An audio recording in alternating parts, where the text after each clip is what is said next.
Another video. So this is a stock I bought today. I planned actually to buy more.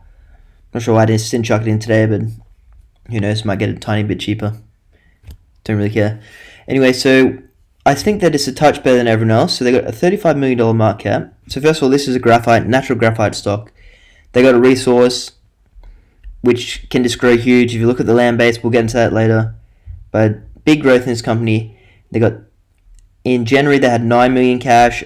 I'm not sure how much they spent on it. They're doing a feasibility study with that money, and then they'll have a low capex to get into getting graphite out of the ground, making like $500 a ton, and then getting up to $100,000 a ton, and that's like 50 million a year. And if the graphite price goes up, which is supply and demand deficit, should see that happen. Maybe it does, maybe it doesn't. Who knows? But $50 million a year could be what they're making in 5 years' time.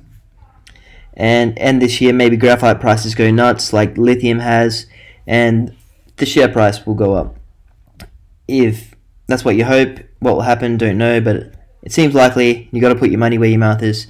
So if you look at other stocks, we got Ton, 37 million market cap. Not sure, they got 9 million cash.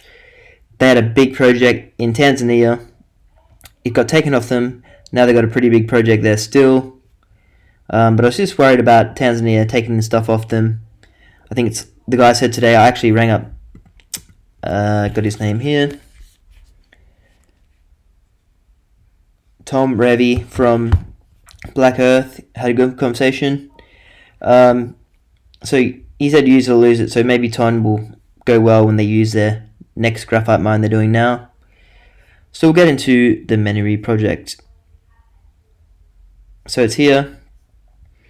Good thing we know, do they have infrastructure? So Rio Tinto owns this mineral sands here, which has a big port, and Tom Revy said today they only use 40% of it, so there's heaps of room for these guys. And I'm pretty sure he said they had some sort of agreement to use the port from there. So the power source is important. Like, it's good to have hydroelectricity, probably the best one to have, but these guys will have to settle for diesel and solar.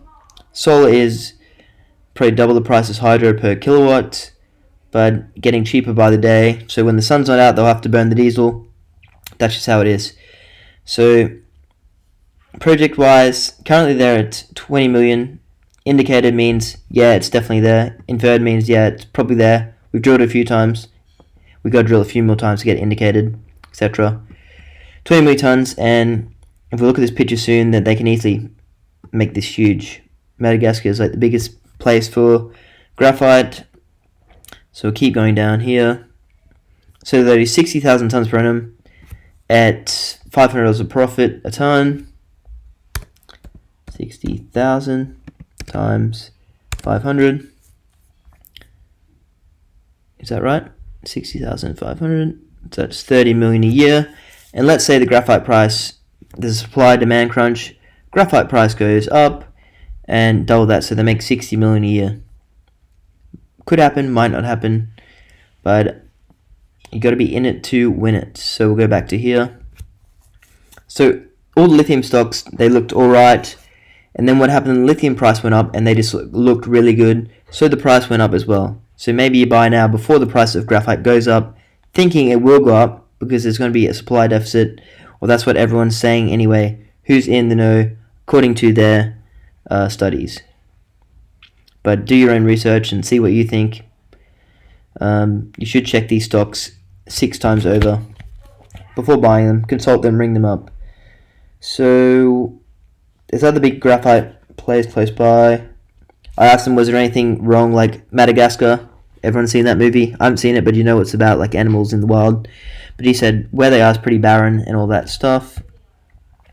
So we'll get to this. We'll tell you a bit more.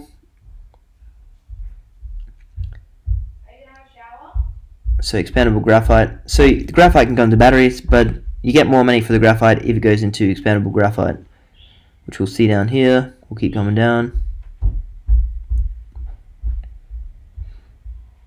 They got some sort of ESG compliance thing with them. I think they got approved. So we'll come down here. So lithium ion battery, you get 500, 700. So I'm not sure what they make it for. They might make it for 300 to 400 USD. And take in mind, this is current prices, if these shoot up, which could happen, then they're going to get more. So this is a coarse flake. So it goes into the flame retardant material. So that's where the biggest profit is. I think 50% of their concentrate is this. Oh yeah, it says right here. So 50% of the thing will go get high margin. Then they got less here. You can read that yourself. So I said $500 profit per ton, but there could be a bit more. So just go on rough figures. So here's what I mean by the resource now. And so inferred resource means it's not yet proven. Like they haven't drilled enough times to mark it as indicated. Indicated's been drilled so many times that they say, yep, okay, it's indicated, you've drilled it enough times. And then look at all this area here, exploration target area. So do you think they're going to find more? If there's graphite here, if Mother Nature's put graphite here, has Mother Nature not put graphite here as well? Probably has, probably has. So only 10%, 15% extensively explored. So massive upside here. Exploration target's huge. Meaning instead of doing the 60,000 tons, maybe if things go well and they get a big lead, they might do 100,000 tons. Let's say 100,000. And then maybe the profit would just be conservative, $500 a ton. 50 million a year. So you can pay 35 million for this company. Today's price. They might, not sure what they have to spend. They might spend 200 million to build this mine. Could be less. And then they're going to make that $50 million a year. So it seems like a pretty good business. And if you compare this with other businesses, well, from what I've compared this with other businesses, mining, it looks good. In my opinion, do your own research. Everyone says that, but I'll just have to keep saying it. Because if you lose money, you can't blame me. It's not financial advice. This is just a comedy sketch. So Expandable Graphite joint venture. I didn't really get into the downstream stuff. Like, if there's money to be made, the people there know there's money to be made. They're going to do it. They're not. This is their day and job. They get paid to run this company. Dun, dun, dun, dun. So USA, these guys.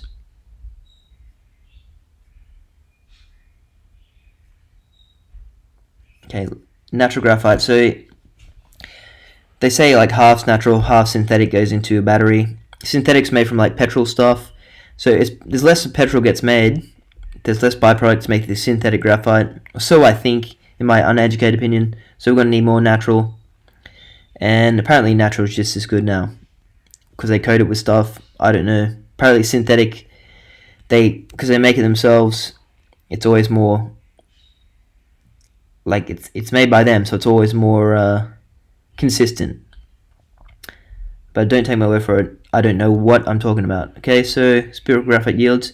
So if you didn't know, to make this spherical graphite that goes into batteries, you have to get this graphite and put through a machine to make it spherical, meaning make it into a ball. And doing that, you lose half. So you put 2 tons in, and you get 1 ton of spherical graphite. But the other ton that you don't use, that can get used for other stuff like a lead acid battery. Or we have to go back up here. But they can use that stuff that can't get used in there for something else. So anyway, that spherical graphite then gets coated, treated more, etc., and then might end up in a battery. Or it could end up, the large flake can end up in the expandable graphite market and get a better margin. So what else can I say? There he is, Tom Revy. Ring him up, but maybe don't waste his time. Get your questions right first. Pretty sure he's happy to talk to you.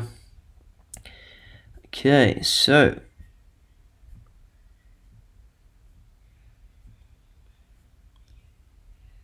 the fine flake lithium battery, mid flake refractory materials.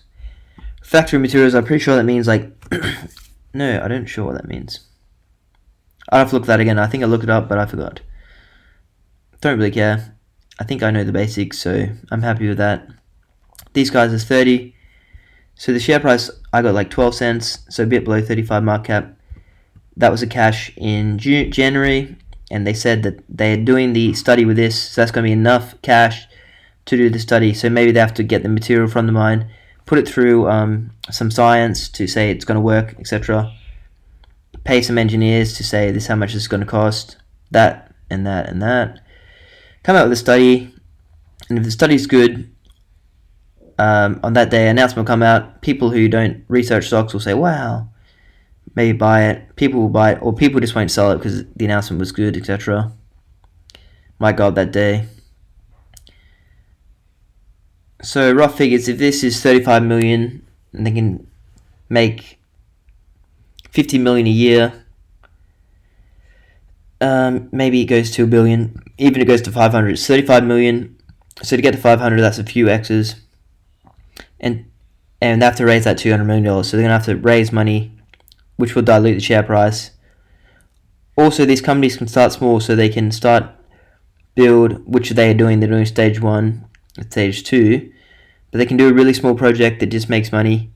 And then as more graphite's needed, they can ramp that up and maybe not dilute the share price as much. Like, I take it, Tom Revy, they have their own shares. They don't want to dilute them.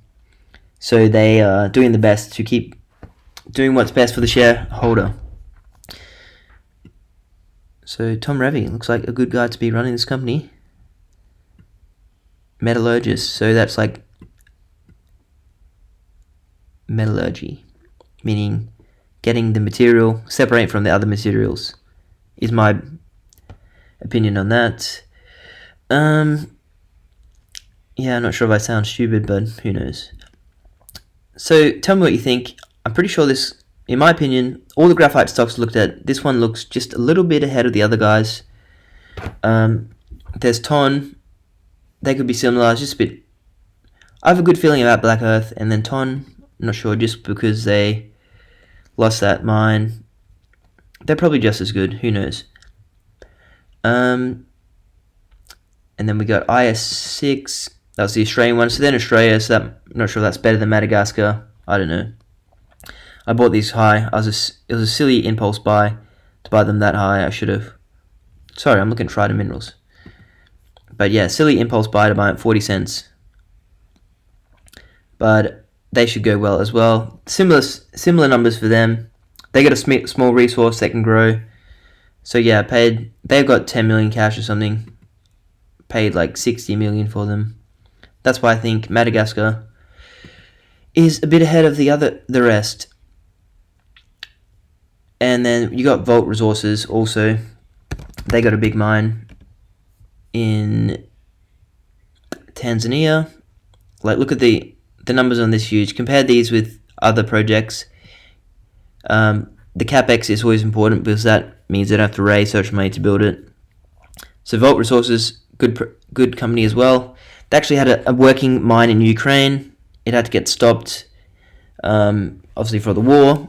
But the Ukraine isn't their biggest part of the business because they got the big one in Tanzania as well. So Ukraine might come back on. I bought shares in these guys. Ukraine might come back online. They can expand Ukraine as well.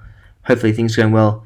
And then we've got Tanzania, which is a big project. And they've also got Serbia, which Rio Tinto, massive company.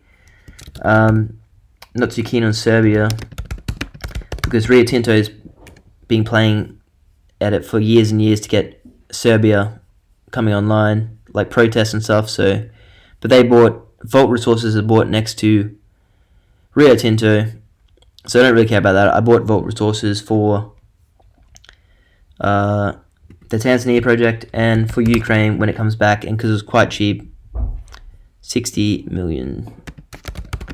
And really, if you're looking at Volt Resources, you could have got it for like 1 cent, which was half price, so 30 million for a great company as well. So let me know if you have any other graphite stocks you want a second opinion on, or if any graphite stocks I missed. You can actually just dig deep with Google searches. Like, I found this one the other night. I wasn't even sure it was a public company. Turns out it was. 61 million. They've got graphite project as well. Like, their website. Apologize to any mineral commodities guys, but it just looks a bit bland to me.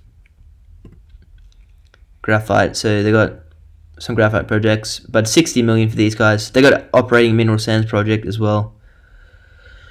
But yeah, I just thought I've said this many times, but I thought Black Earth was just a stroke ahead of the rest. Not sure if I missed something there, but it looks good. Okay, that's it for this video. Happy investing. Remember, don't put all your eggs in one basket. I'm prepared, when I put money in these stocks, I'm prepared to lose it all. I'm prepared to lose it all. Alright, see you in the next video, and keep subscribing. I might start doing CEO interviews soon. If anyone wants to comment CEO interviews below, push me to do it. I'll probably start doing it. And that's it from me. Over to you in the news desk.